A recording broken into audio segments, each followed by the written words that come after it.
I was considered nearly obese. Hi there, my name is Chelsea Cooper, and obesity has become a major epidemic in the United States. In fact, some are even calling it a disease which we need to find a cure.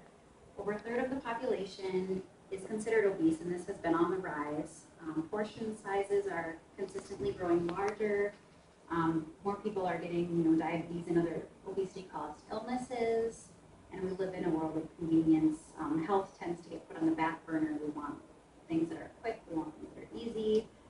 In a year and a half, I changed my lifestyle and I lost 50 pounds.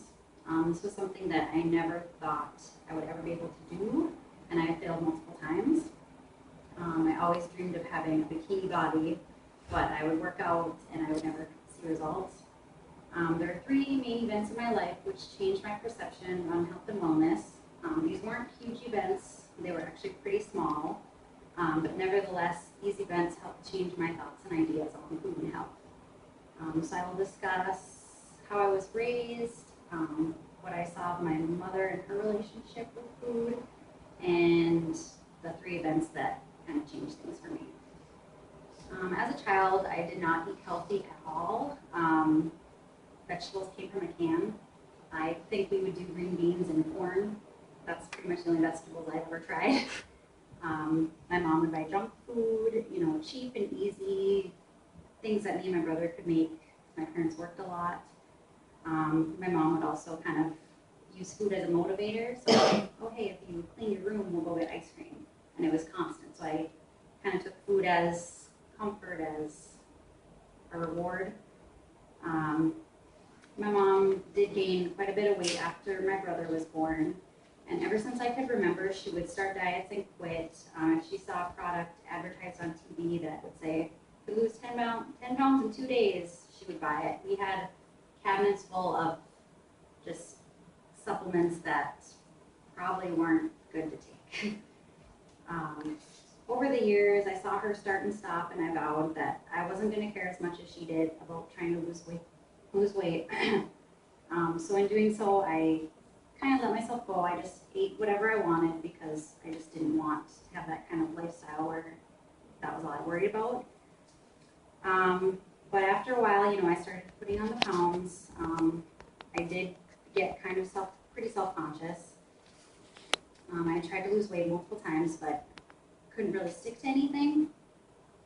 After college, I moved in with a friend, and fast food was pretty much all we ever did. We never cooked. Once I moved to Duluth, that's when some events kind of changed my perceptions on things.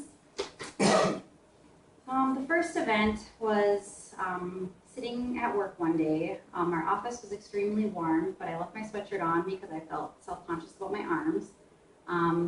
This might be TMI, but I was sweating profusely, as I am now. Where was I? So I just realized that I felt miserable, and it kind of clicked in my head that, okay, I don't want to live my life this way. I'm uncomfortable. I should be able to just take off my sweatshirt and not feel self-conscious about this, but I did. Now why am I getting emotional? But I just started realizing that that's not how I wanted to live my life. I didn't want to be this self-conscious person. Around the same time, I was in a relationship and it had ended. I'd only been dating the guy for a few months and didn't really see a future with us. But it was the first time that I was actually dumped, and instead of me doing the dumping.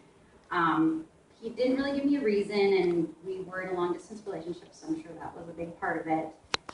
But I was angry, and I put it in my head that it was because of my weight, and that's why he didn't want to be with me.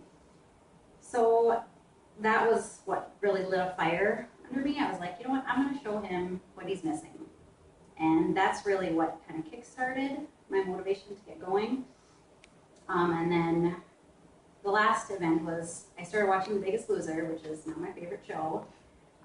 When you see these contestants that are 300-400 pounds and they're running half marathons and they're pushing themselves so hard, I realized, this is something I can do. Like, why am I not doing this? And in the beginning of the show, they show these people visiting with the doctor, And one of the contestants was a girl my age, and she had diabetes, and she didn't know she had diabetes until they kind of, told her this. And she really wasn't that much heavier than I was at the time, and I kind of realized, wow, like this is something that I could get. You never think like, oh, I'm gonna have this disease one day or this disease. It's just something that you never think about. But that's when I was like, okay, I don't even care what I look like. I just want to be healthy. I want to, increase my endurance. I want to walk upstairs without feeling winded. So that's, I think, was the biggest shift in my thinking. I never really thought about the disease until it started becoming surreal to me. I wanted to live a long and healthy life, and without this shift in thinking, I don't think I would have kept up with my weight loss. So these events may have saved my life. When I think about remaining on the path I was on, I may have developed diabetes or some other obesity-caused illness. It's really interesting how each of our experiences can influence the way we choose to live our lives. I learned how everything is mental, and if you want something bad enough, you can achieve it. I've regained my health, become more self-confident, and met a man who is now my fiance. One quote that I love is, if you're tired of starting over, stop giving up. Thank you all for listening. Hope it motivated you in one way or another.